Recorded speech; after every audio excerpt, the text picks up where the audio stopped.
Hello guys, welcome once again to my YouTube channel. Today I'm very excited finally to introduce my anticipated second part of English repertoire for Black after first part has been released a few weeks ago.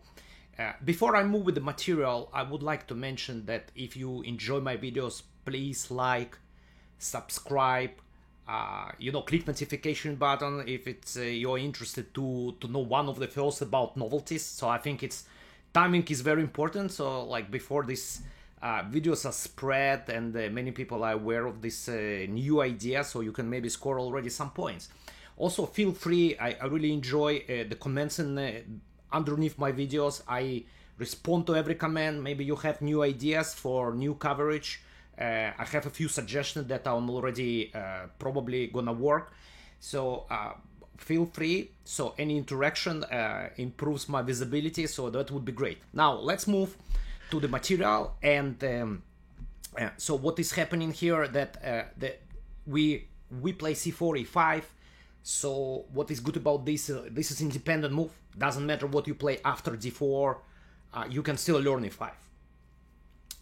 So basically any opening you play, whether it's fianchetto, whether it's queen's gambit decline, IMSO, so you can have e5 as a separate independent repertoire, and it's probably the most challenging move, objectively speaking. We take control of the center and so on.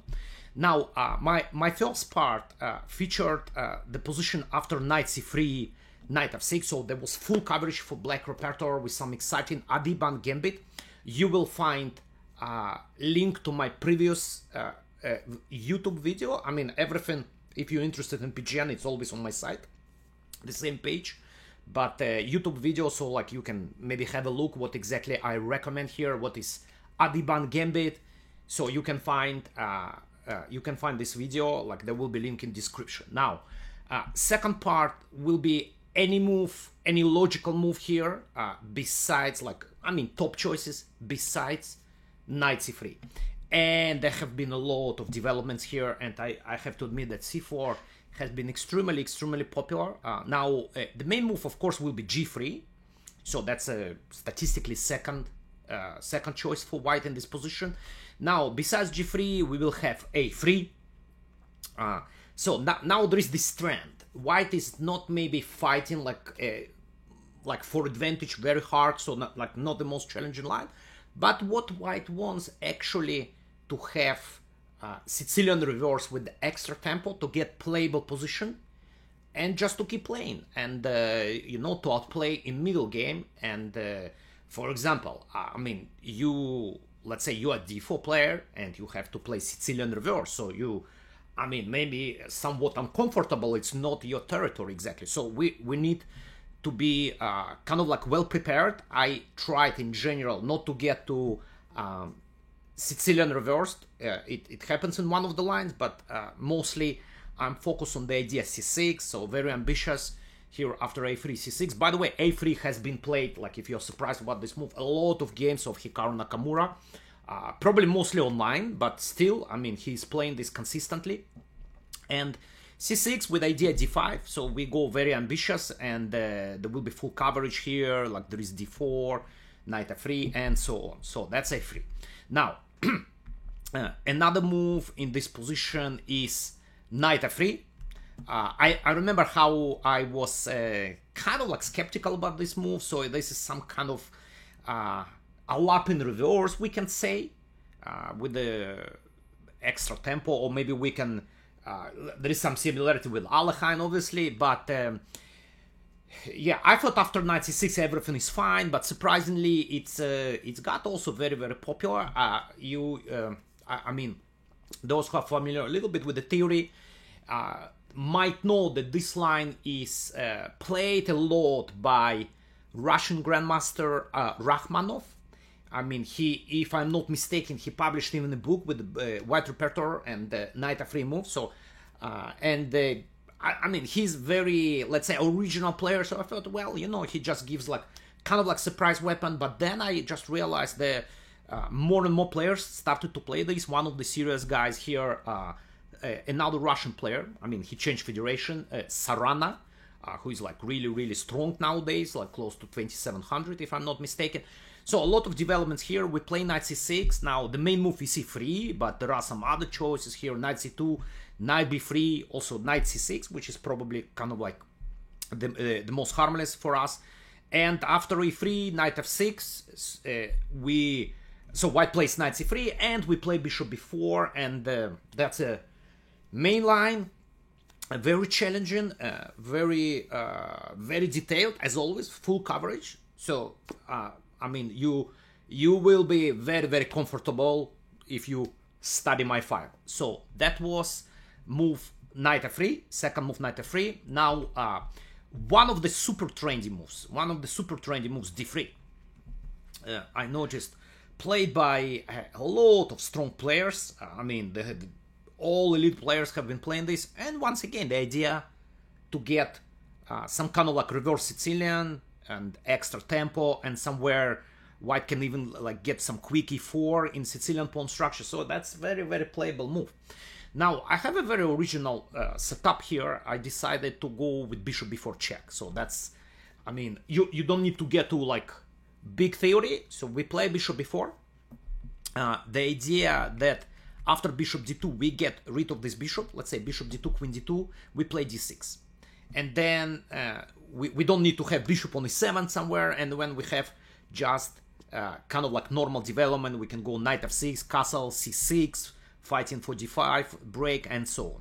Now, of course, knight c3 is covered, not a very dangerous move. Knight d2 would be probably the main choice here, so we don't want to take on d2 and give up the bishop like that. So, and we play c5, so that's a very original move, but I thought, why not to have extra pawn in the center? So we get this very interesting pawn structure, and also we are able to keep our bishop if necessary in some lines, a3, bishop a5, but in general we put like d6, knight e7, so that's kind of like a little bit resembles Botvinnik setup, but instead of fianchetto we have our bishop on b4, and we can give up this bishop in most of the lines on d2, and it's not such a big deal because we have a lot of pawns on the dark squares which pretty much contain white dark square bishop. So that's another interesting line. And finally I want to mention, so of course the main choice g3, probably recommendation, I know in the famous Mikhail Marin Grandmaster Repertoire books, that's his recommendation, g3. So basically if we take very serious sources, it would be or knight c3 or g3. And now after g3 I go with the move c6, and there will be full coverage, of course, here of every move. Now with the, in my opinion, kind of like the most challenging, that's what I feel would be d4. Now after knight c3 we are able to play d5, so will be this kind of like interesting pawn structure. Like after d4 I found here very interesting, like it's not exactly novelty, there is one game here, but seems like dc4, we don't need to play e4 or ed4, so we play dc4 and we just solve the problems, d5, queen d1, and so on. So that will be very interesting, almost a novelty. Now of course bishop g2 also runs into d5, and after cd5, so there is this well-known pawn sacrifice that after queen b3, knight c3, we can play move knight c6 and sacrifice the pawn with very exciting play. I mean, pretty well established in theory, so black is doing extremely well, but I have to admit that I never got, I know it's just very promising position, but I never got very deep. So like now this time, as you know, if somebody like downloaded my files, you know it will be extremely deep. So you'll know like also all how to continue here, how exactly to develop the initiative. Now knight f3 again, serious move, so similar to Rachmanov variation, knight f3 here and e4, knight d4. So now we can easily claim that it's some kind of a Alapin system here, because you know, we already have c6 move, so it's like c3 and d5, and it all starts here. D5, big theory, actually a lot of games on the very high level, Grandmaster games. And finally, I would like to mention d4. So here, of course, there is a choice. There is capture on d4. There is e4. I used to play. Now, bishop b4, that was at some point my pet line. I was really scoring well here in this variation. And I had some like deep deep analysis here. So the main move is bishop d2, although there will be coverage of knight c3 and knight d2, of course, here. Bishop d2, queen d2, d6. So once again, the idea, like we saw similar pattern. So we give up the bishop and then we play d6. So because white has some space advantage, it's kind of like not a bad idea for us to trade a pair of bishops. So now d5, the endgame is very, very harmless, and even I would say probably better for black a little bit, at least much easier to play. Now knight c3 is the main move. Knight f6, bishop g2, castle. So, and that's a starting position of this variation. Have full coverage here. Like there will be 5 different moves, starting with e3 and b3, knight f3, and so on. I had the feeling that white best set up in this position always e4, knight e2. So at least like claim with this move order, we can get e4, knight e2 set up, something, let's say, that white cannot do in King's Indian. And now I was very glad, very happy to discover that in this position, actually, I used to play move knight d7, and after knight e2 or knight f3 to play a6. And that's a nice position play. I have some nice wins, but I felt like white has chances here to fight for advantage. I was very excited to discover that actually b5 move were possible here. So without preparation, without a6, without knight d7, we can strike b5. And the whole point obviously here that after cb5, knight b5, queen b6, we get a very quick play. We have some development advantage. He needs still 2 moves to castle, so queen b6, knight c6, bishop a6. So it's not a novelty. There are like a few games, but it was really nice discovery. By the way, it seems like I have also new suggestion here, knight c6, nobody played. It seems working as well.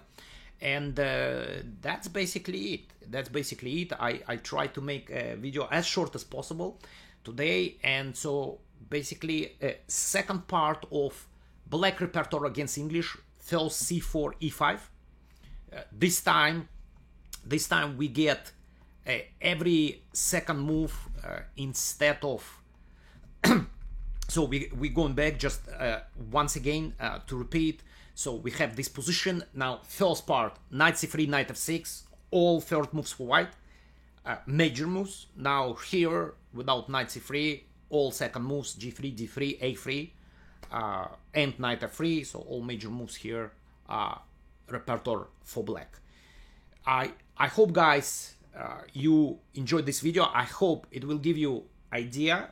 Of course, there will be an option to purchase this PGN file from my site. Of course, you will have link in the description, or it will give you an idea. So you'll have already, I think I revealed some secrets, so you can start developing by yourself. And the most important, to play this line successfully, get good position and score points. Good luck to everyone with this repertoire who are interested, and I'll see you on the next video. Thanks for watching.